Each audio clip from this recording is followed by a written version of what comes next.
Hello and welcome to this thrilling installment of ChatDPS, where I'm joined by Adam, and Robert again, and we're going to be talking about a few things that have come up in the press and the media this week. And with first cab off the rank is going to be, well, Mr. Albanese, our esteemed Premier, has been talking, or Prime Minister rather, probably get corrected on the Premier bit, but our esteemed Prime Minister has been talking about AI. And this is kind of an interesting start to the week because AI has been grabbing the news headlines here, there, and every bloody where. So, Robert, do you want to give us a lowdown to begin with on what Mr. Albanese had to say to begin with and what direction he sees things going in? Because we've been talking about this for months, yeah? Yeah, months, years, maybe. Maybe. And I think there's probably been a few false starts, whether it's the federal government or some of the industry bodies. We've been talking about it for quite some time. So, yeah, there was a big statement last week by Prime Minister, and so they put a statement out, and I'll go through some of the points, and maybe we'll stop on each of the points and maybe kind of reflect on what it all means. But not surprisingly, it's heavy on sound bites and light on detail. What are you trying to say? A politician used a lot of words to say not a lot. It's unusual, but it's happened. It doesn't happen. All right. So it starts by saying the Albanese Labour government will introduce a world-leading artificial intelligence framework to ensure Australia can capture the opportunity, share the benefits, and keep Australians safe. Into all of the sound bites. But okay, so here's the first thing. The government will introduce a set of Australian standards for AI, building on the data centre expectations. So I can't remember if we talked about this, but I think it was back in March, the government introduced these, I guess, voluntary expectations around future data center builds. And it was focused on things like sustainability and training and creating jobs and all this sort of stuff. But I think the idea was it was supposed to be voluntary, but it was, again, a bit light on. I don't think industry reacted particularly well to it. I've had a thought. Yeah. Yeah. So anyway, we can get into some of these. We can get into some of these rules that are going to come in for large data centers. Okay, so again, we can talk about distinguish between large and edge. Okay, but first thing, we're going to have an Australian standard for AI. Thoughts? So yeah, yes and no. So it's interesting. Yeah, so it's interesting. You sound like a politician, Mr. Cunningham. Well, let me say, everyone at the moment is talking about Australia getting an office of AI, right? So the one thing that people aren't talking about is this same week, we actually went from mandatory rules for high-risk AI and turned them voluntary. So now we're going along the idea of guidelines as opposed to rules. So, and the new office is ultimately a filing cabinet. So what matters is what you put into it. And right now the statement is, trust us, we got this. So, and this is going to be inside the Prime Minister's own cabinet office, isn't it? Correct. Yep. Yeah. So guidelines, interestingly enough, we have built a compliance-based community in Australia. So businesses run off of what the compliance metric is. So moving this from a mandatory rule that you then have to do assurance tasks against to prove that you're doing it to a guideline of you can do it if you want to and it makes sense, it's going to be hard to make any kind of headway or change in that area. I think if it continues to be this way, and I'm not filing for more government oversight and regulation, but we need to have a real standard that says at a bare minimum you have to do this or you have to give this to the people of Australia for companies to be compliant in that and make the use of this technology safe for the general populace. Okay, so what about you, Adam Green? I mean, where are you? Are you seeing things in the same way? I mean, is it going to be just difficult, or is it going to be? Is it just going to be open slather for certain individuals and not for others? So, yeah, you could go two ways with it, right? And it seems very un-Australian to take something that is mandatory and make it whatever you want. But I think removing barriers to entry so that it's easier for organizations to absorb some of the ruling is, I think, a really good thing. Much like Adam Cunningham. I'm not sitting here going, we need more regulation, we need more compliance. But there are certain areas. Sorry, Robert. Sorry, Rob. Sorry, Allegedly. But there are certain areas where I do think that small business is screaming out for guidance, and sometimes compliance is guidance. So I feel like we might have taken 2 steps forwards and then 3 steps backward. And in what we're hearing in the market, speaking with small to medium enterprise and even large enterprise, and not just across Australia, but we're operating throughout the world at the moment, and everyone's confused. Not confused, but more there's fear around shadow AI. There's fear around how do I work with this technology that I can't keep up with. And we're seeing the rate of change right now is phenomenal. So legislation is never going to keep up with the rate of change that we're currently experiencing. That's fair, isn't it? But the guidance can be quite iterative. And that's where I think we need to focus it. And where the Office of AI needs to focus is to give pragmatic, iterative guidance that's easy for us to follow. Because heaven forbid we actually look to our government for some guidance on how we can do things in a safe way in our country. Yeah, I think we just genuinely need to have something that actually takes us in a particular direction anyway. Robert, how far is this removed from the Scott Farquhar safe harbor DC kind of conversation that was being had a while ago? I think that was a bit longer ago, wasn't it? Yeah, I think it's quite removed. I think it's gone. Yeah. It's gone the other way. So it's more Trump. We want to keep going. We want to keep going. We've got to be part of this, and it's more Trumpism, is it? No one said they're an expert, so I wouldn't want to throw that name in there as part of this conversation. But it's rules, it's regulation, which has its limitations. And Scott Farquhar was like, let's just open it all up. Let's just let the big players in and get going. Whereas this, amongst other things, foreshadows without detail, coming up with some mechanism that gives that takes into consideration local copyright laws and some sort of compensation mechanism. So one of the big debates was about just opening up for trading purposes Australian copyrighted materials, and what is being indicated here is that's not the way the government is going. So that's very much flies in the face of Scott Farquhar. And again, look, we don't have any detail. And I suppose that the danger is, so we've got this kind of mixed vision, differing opinions. Time is going by. AI is moving. Well, generative AI, LLMs is moving rapidly. Agentic AI, we're going backwards and forwards, flip flopping.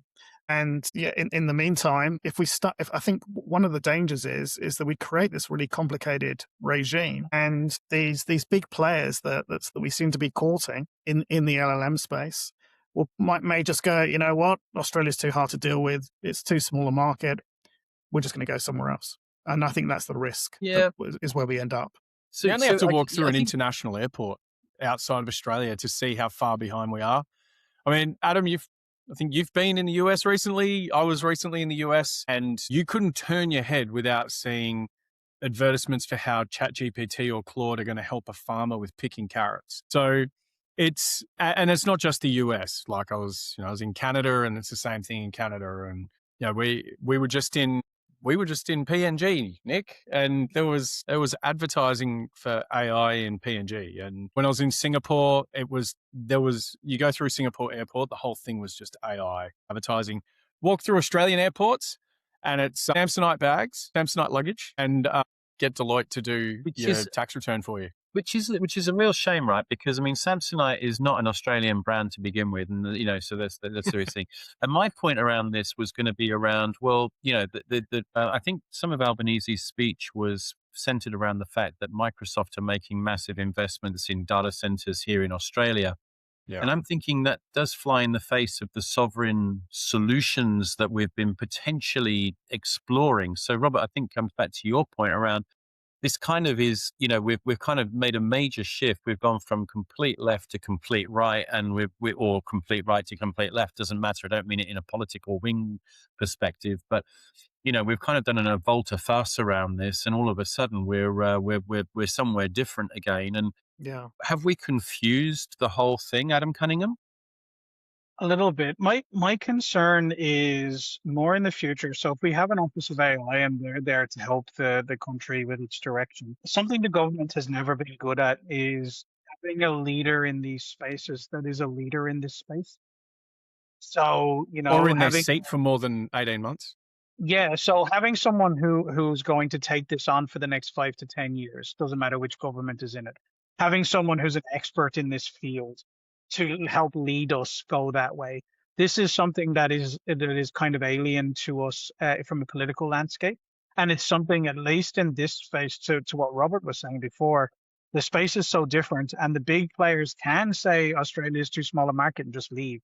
To not have the right people in this position to deliver us into the right direction. And having that Office of AI inside the Prime Minister's office means that you're going to have the problem or the challenge when there's a change of government. Then what happens to that role? And as Adam says, it needs to be someone who's not diplomatically aligned, but is very good at being diplomatic and has great international relations. I mean, is it too early to call for Alexander Downer to come back?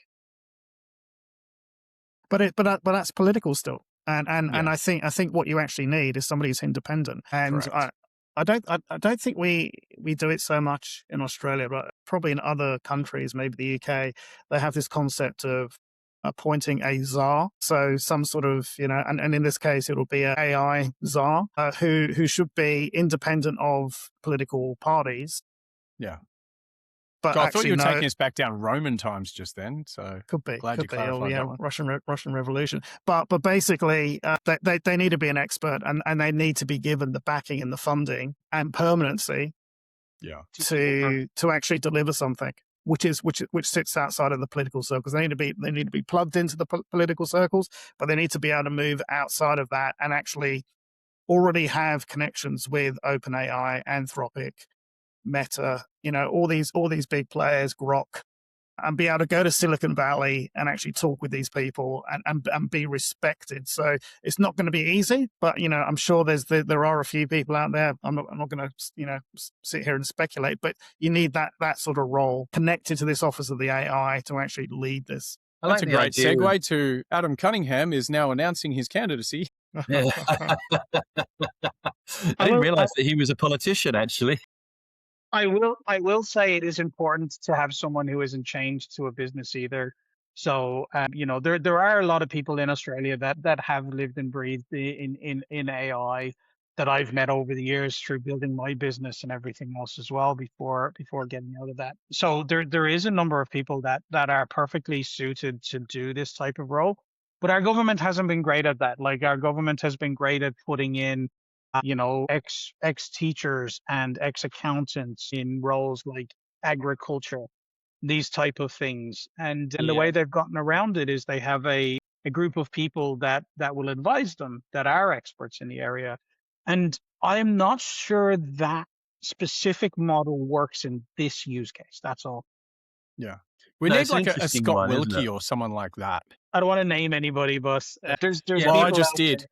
There are comparisons. There are comparisons that you can draw to, like health services. Like here in Queensland, you've got to have a doctor on the board, and it doesn't seem to have made a whole heap of difference to the manner in which the services get delivered, right? So I mean, it's and payroll still went up the duff, didn't it? Because even despite the fact they've got all these so-called experts on the panel anyway. I mean, hey Nick, we should probably before we move on to the next story, just talk about data centers.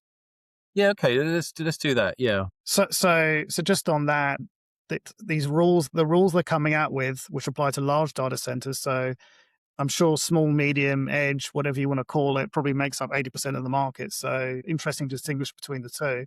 But we're going to have legal obligations. So they're going to legislate, and I think they're going to try and do it early next year, to underwrite their own new power supply, pay their full share of connection costs so energy bills are not impacted, reduce power when needed to strengthen the grid, and be as water efficient as possible.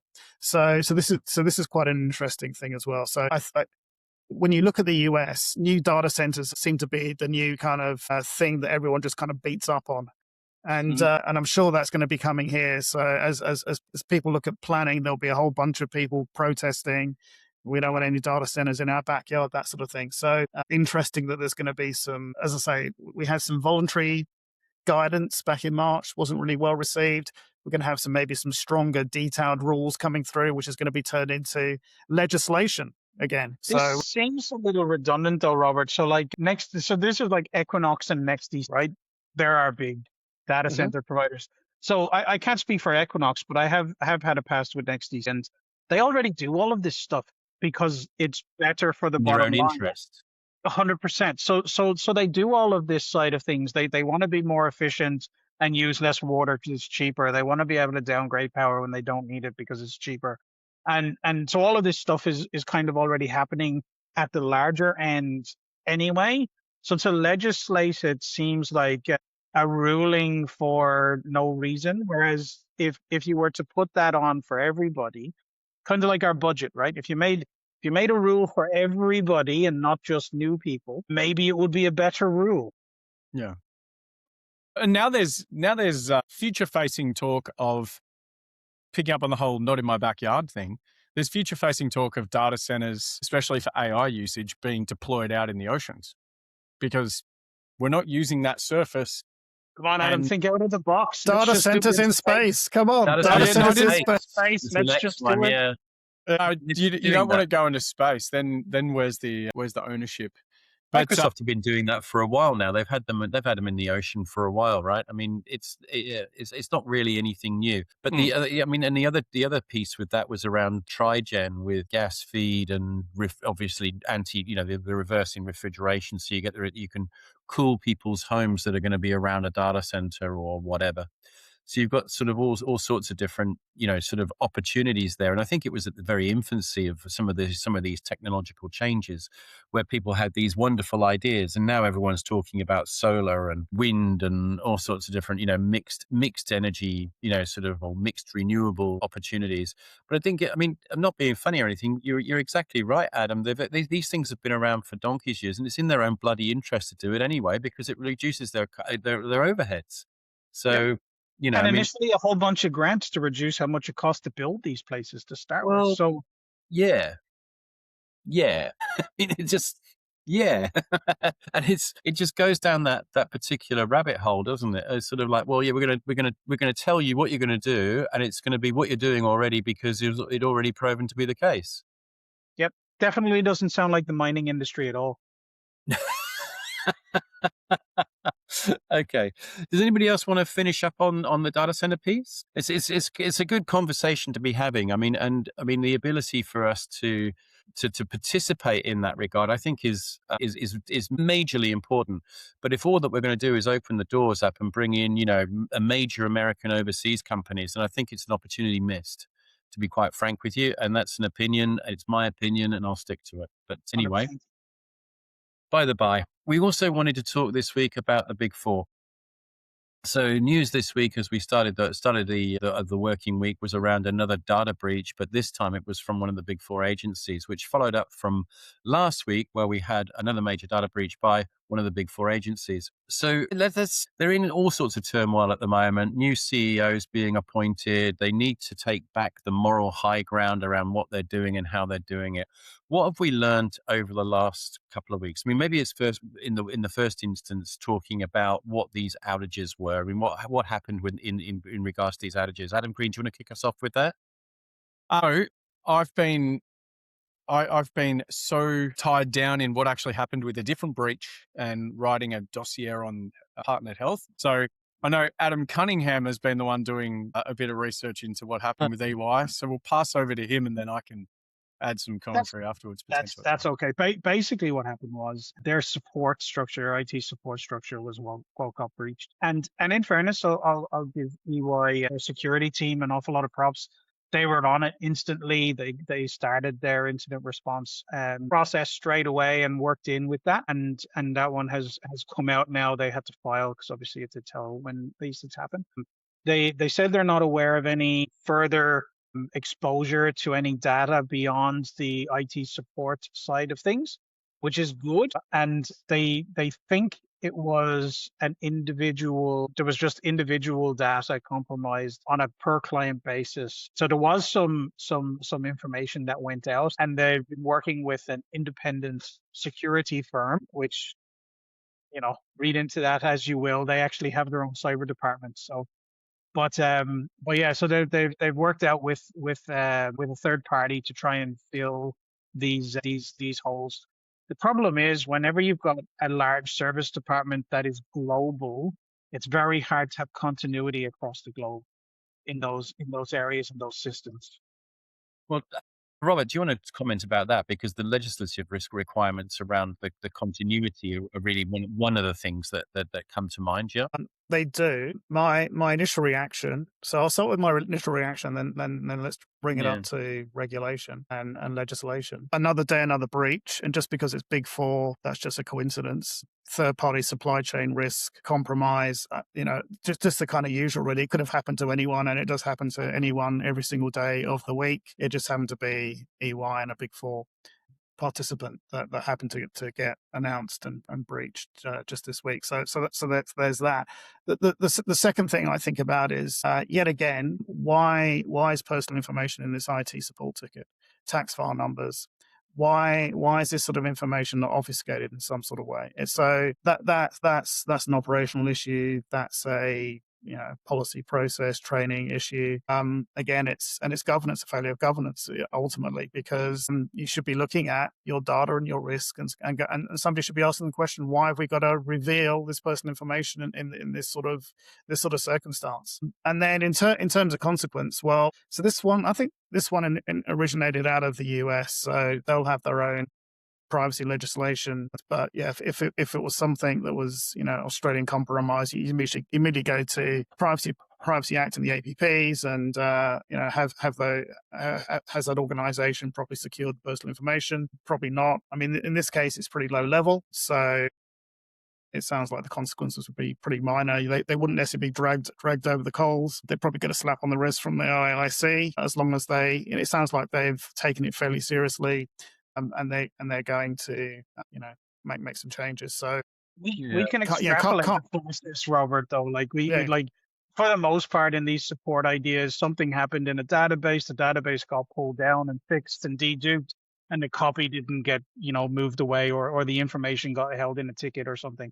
These processes, even though the written process will be remove this and do that, and you've got a support team of a couple of thousand people globally, you're going to miss a couple of them. That does happen. That's a risk that a lot of businesses take sometimes and accept.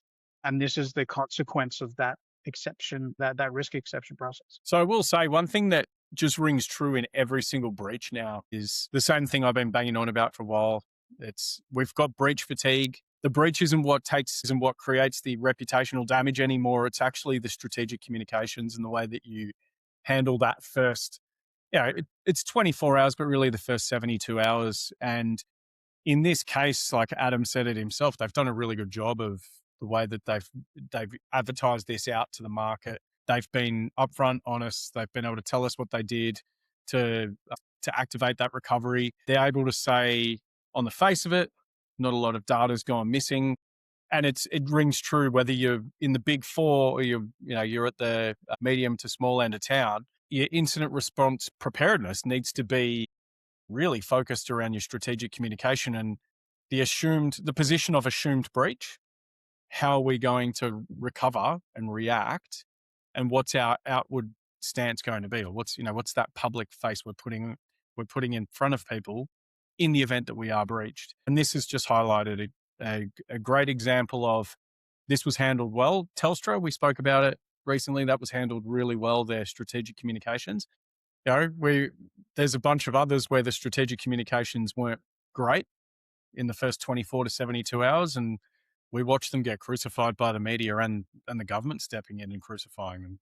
at least outward, like in speech. So regardless of all the detail of the attack, nothing changes in the fact that we're going to move on to the next breach in the next day or two. What we're going to remember is how well or how poorly they've actually strategically communicated about the breach. And then we move on. If they don't do a good job, they stay in the Yeah. spotlight a bit longer. I guess in some respects it's the not if but when kind of scenario. But you're right. I mean, if these people are, if it's now just a sort of like a ho hum, I mean, what are we measuring people by? Yeah. Yeah. I mean, look, there's so much happening. Again, breach fatigue, I'll keep saying it, but there's so many attacks happening that we're just numb to it. And the only thing that cuts through is how well or how poorly they respond. And also like how they, Yeah. like who does the responding, because there are some where it's coming out, oh, these guys have been breached, and it's not them who are saying it. It's been publicly released. They've been breached before they get to say it. So yeah, it's just take that position of assumed breach, focus on strategic communication. Interesting point to finish up on. And Robert, do you want to have a last word on this one? Well, I would say, yeah, I think there's definitely breach fatigue, and I think that's both the general populace as well as probably a whole bunch of organizations.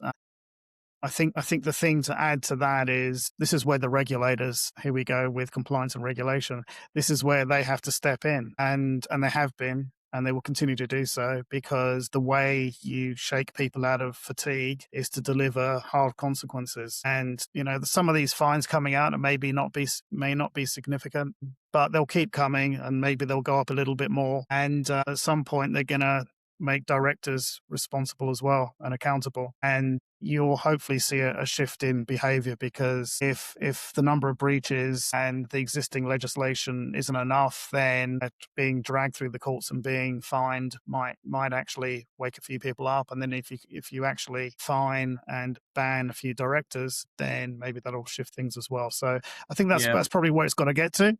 Because like I say, it's another one. Every single day we keep talking about the same things. We haven't seen a lot of change in the industry. Still not a lot of investment into the things they should be investing in from a GRC and cyber resilience uplift. You've got to get the big stick out sometimes. Yeah, pick a standard, eh? Pick a standard. Pick a standard.